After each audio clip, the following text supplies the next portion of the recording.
अमर चित्रकथा। ऐतिहासिक दिल्ली।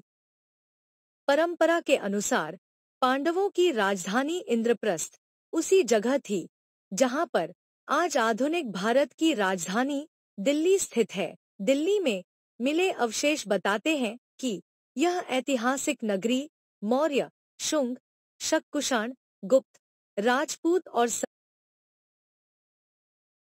सल्तनत इन सभी युगों से जुड़ी रही है। सदियों तक दिल्ली बार बार बनती, बसती और उजड़ती रही। यही कारण है कि यहाँ विभिन्न आकार प्रकारों और शैलियों के स्थापत्य के सुंदर नमूने पग पग पर मिलते हैं। वे इस नगरी के उस शानदार इतिहास की याद दिलाते हैं जो दुनिया की किसी भी राजधानी के लिए अभिमान की चीज होती। ऐतिहासिक दिल्ली। सन 732 में तोमर वंश के राजपूतों ने दिल्ली को अपने राज्य की राजधानी बनाया। सन 1000 के आसपास तोमरों को उत्तर पश्चिम से विदेशियों के आक्रमण का सामना करना पड़ा और कहते हैं उनके राजा अनंगपाल द्वितीय ने लालकोट नामक एक किला बनवाया और उसके अंदर एक लौह स्तंभ स्थापित किया। मान्यता है कि यह स्तंभ भगवान विष्णु के किसी मंदिर का गरुड़ ध्वज था। लालकोट तो लगभग पूरा ही नष्ट हो चुका है, लेकिन वह लौह स्तंभ अभी भी अक्षुण्ण है।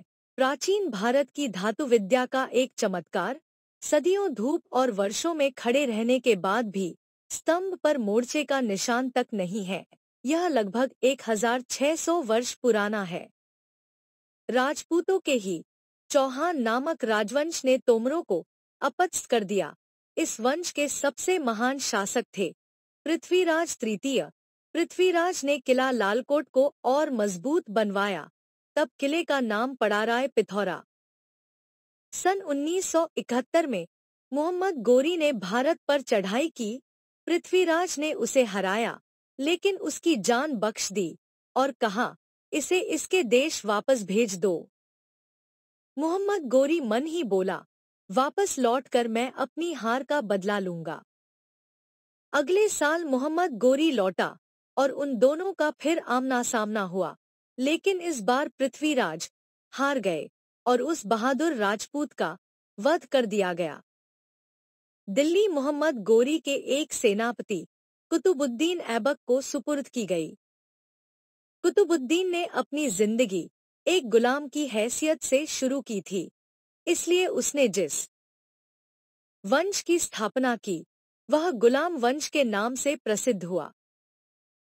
कुछ साल बाद उसने भारत में शायद अपनी विजयों के स्मारक के रूप में कुतुब मीनार बनवानी शुरू की, लेकिन उसके पूरा होने से पहले ही वह चल बसा। उसके उत्तराधिकारी और दामाद इल्तुतमिश ने उसका निर्माण पूरा कराया। यह 5 मंजिली मीनार 72.56 मीटर ऊंची है।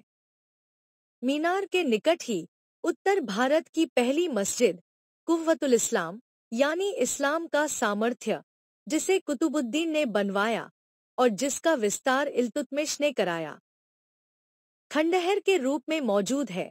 इल्तुतमिश का शासन बड़ा शानदार रहा और उसने इस्लामी शासन की जड़ें भारत में जमाईं।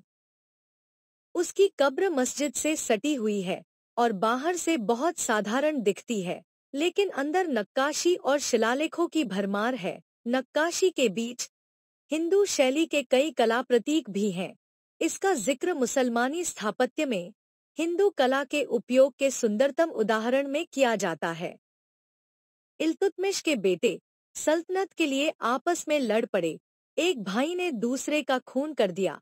अंततः उसकी बेटी रजिया सुल्ताना गद्दी पर बैठी, लेकिन पुरुष प्रधान समाज में वह अपना वर्चस्व कायम नहीं रख सकी और 3 साल बाद युद्ध में जान गंवा बैठी। उस समय के एक इतिहासकार ने सुल्ताना रजिया के बारे में लिखा है, वह बुद्धिमान, न्यायी और उदार थी, अपने राज्य की रक्षक, न्यायपरायण, अपनी प्रज्ञा की खैरख्वाह और सेना की अगुआ, लेकिन जन्म से वह औरत थी, इसलिए पुरुषों की नजर में उसके ये सारे गुण बेकार थे। भगवान उस पर दया करें। गुलाम वंश के बाद शासन शुरू हुआ। खिलजी वंश का इस पठान राजघराने का सबसे महान शासक हुआ अलाउद्दीन, जिसने भारत के अधिकांश हिस्से को अपने अधीन कर लिया और मंगोलों के प्रचंड आक्रमण को निष्फल करके दुनिया भर में अपनी सैन्य शक्ति की धाक जमा दी। उसके सिक्कों पर अंकित है अल सिकंदर अल सखी, सिकंदर। सिकंदर द्वितीय को भवन निर्माण का बड़ा शौक था और उसकी पसंद भी अच्छी थी। उसके बसाए शहर सिरी का अब कुछ भी नहीं बचा है, सिवा उस तालाब के जिसे उसने आम लोगों के लिए बनवाया था। हौज खास यानी शाही तालाब नामक यह तालाब आज भी सुरक्षित है। उसने कुतुब मीनार के निकट अलाई दरवाजा भी बनवाया। अलाई दरवाजे का वर्णन इस्लामी स्थापत्य के एक अत्यंत मूल्यवान रत्न के रूप में किया गया है। अलाउद्दीन के पश्चात शीघ्र ही भयंकर लड़ाई के बाद खिलजी वंश का खात्मा हो गया और राज्य तुगलकों के हाथ में चला गया। इस नए वंश के संस्थापक गयासुद्दीन तुगलक को भय था कि मंगोल दिल्ली पर आक्रमण कर देंगे। वह बोला, हमें इसके लिए तैयार रहना चाहिए। मैं यहाँ एक किलाबंद शहर बसाऊंगा। इसका नाम होगा तुगलकाबाद। एक दिन सुल्तान के सिपहसालारों ने कुछ लोगों को काम करता देख पूछा, किसका काम कर रहे हो?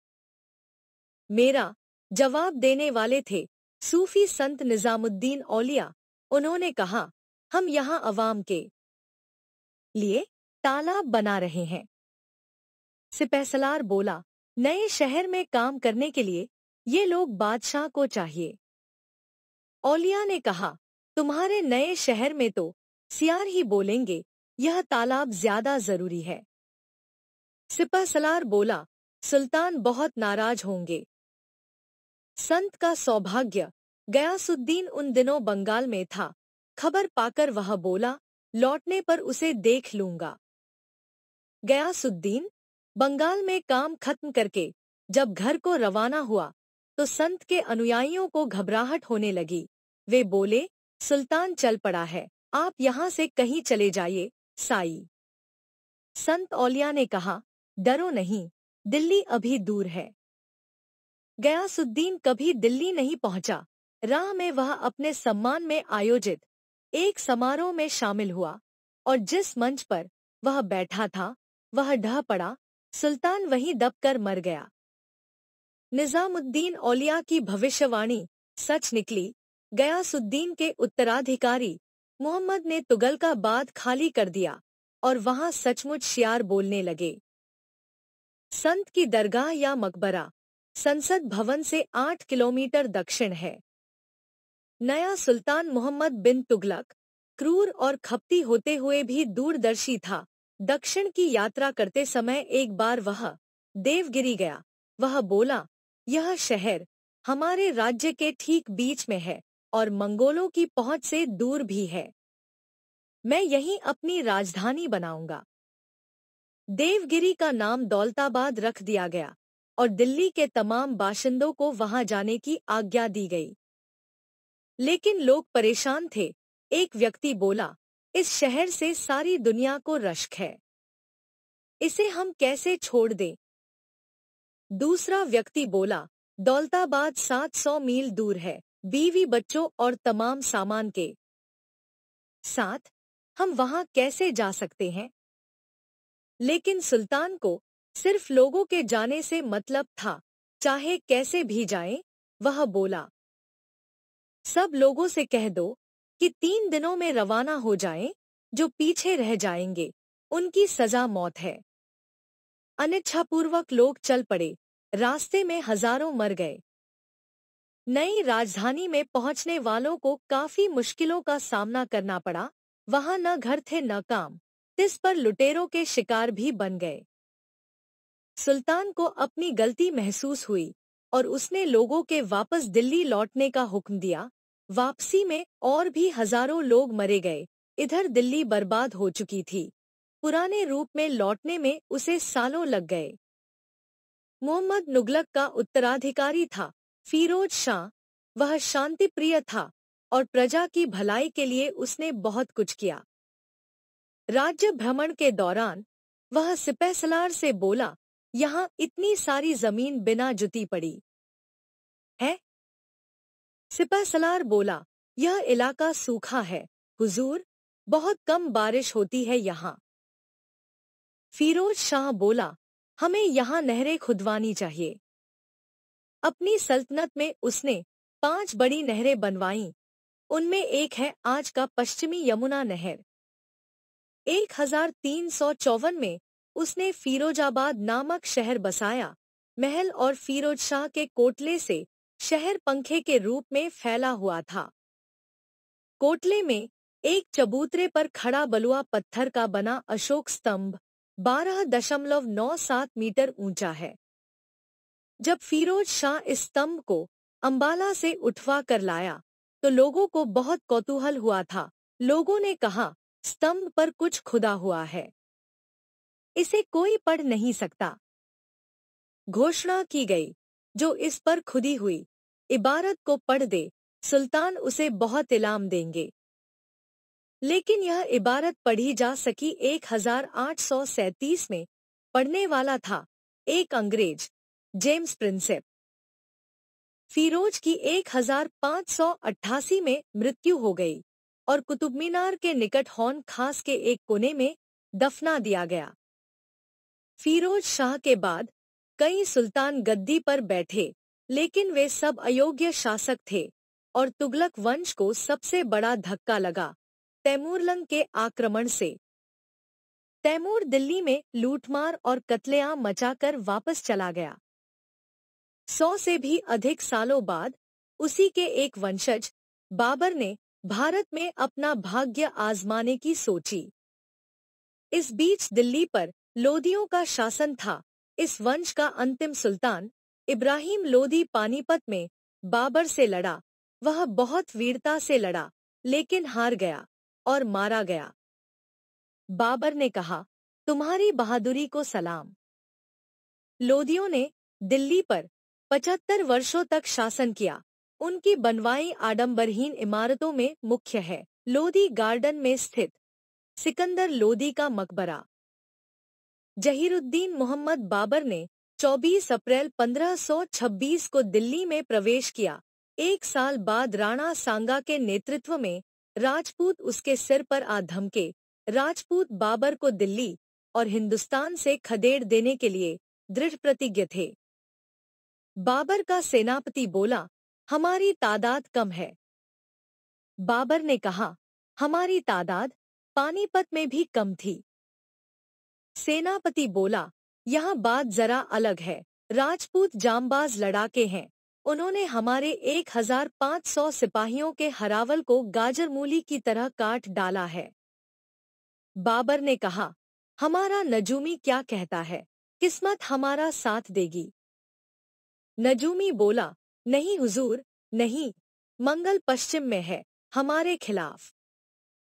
बाबर ने मन ही मन सोचा, मैं इतनी दूर क्या हारने के लिए आया?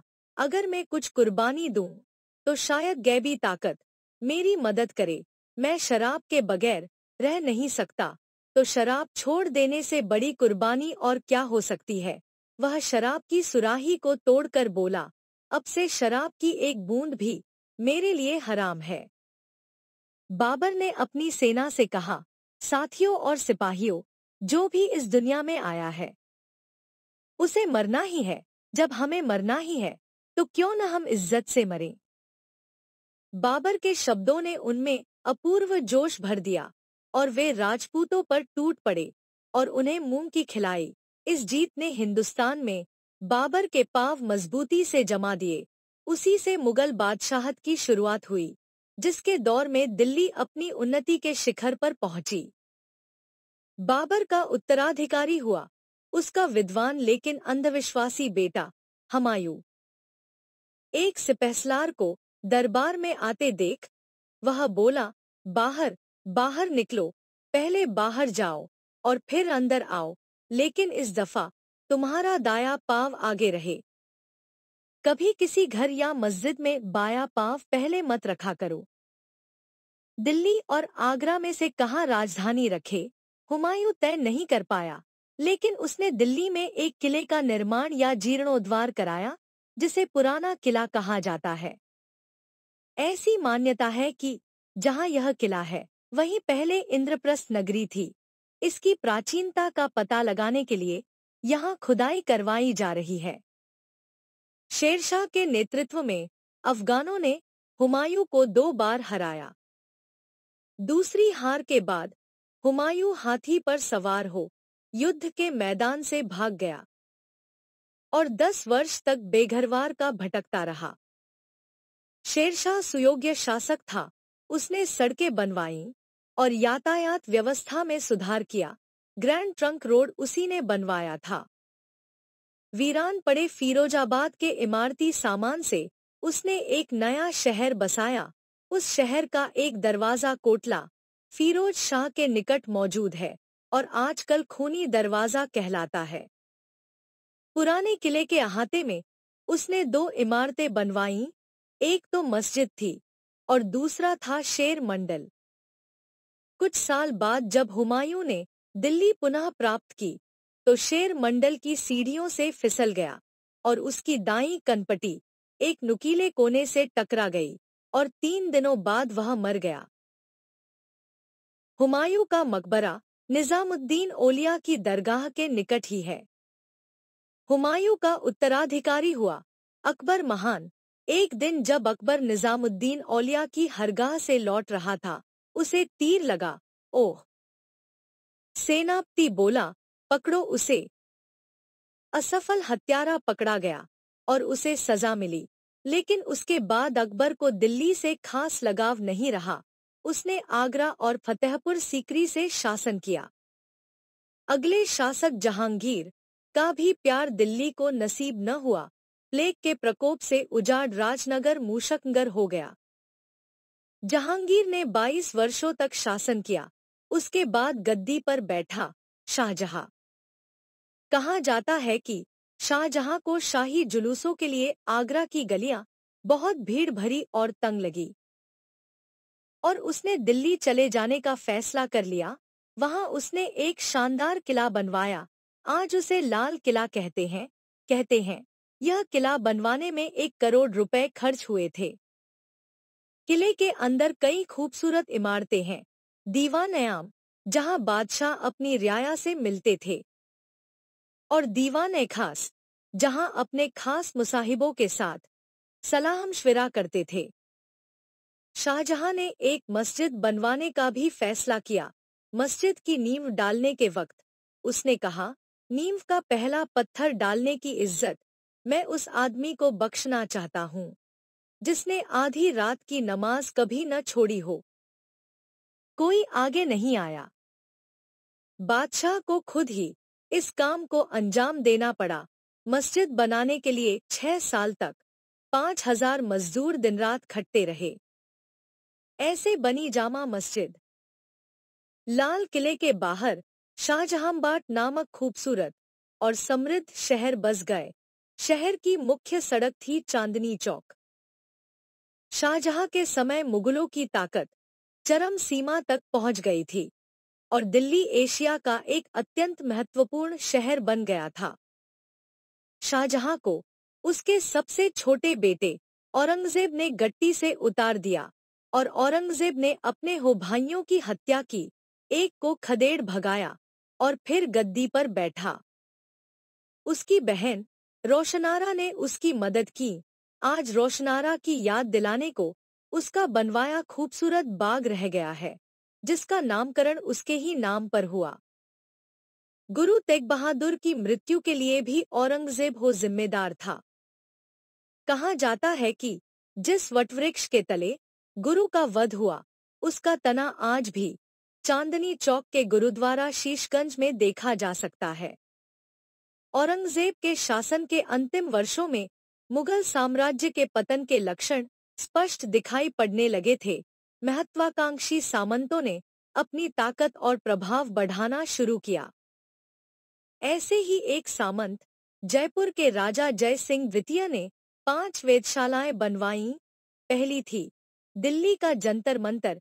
अन्य वेधशालाएं उज्जैन और जयपुर में हैं। एक मधुना में बनवाई थी जो नष्ट हो गई, जो मोहम्मद शाह 1719 से 1748 के समय बना। एक एक करके सूबे दिल्ली के नियंत्रण से बाहर होते गए और मुगल साम्राज्य लड़खड़ाने लगा।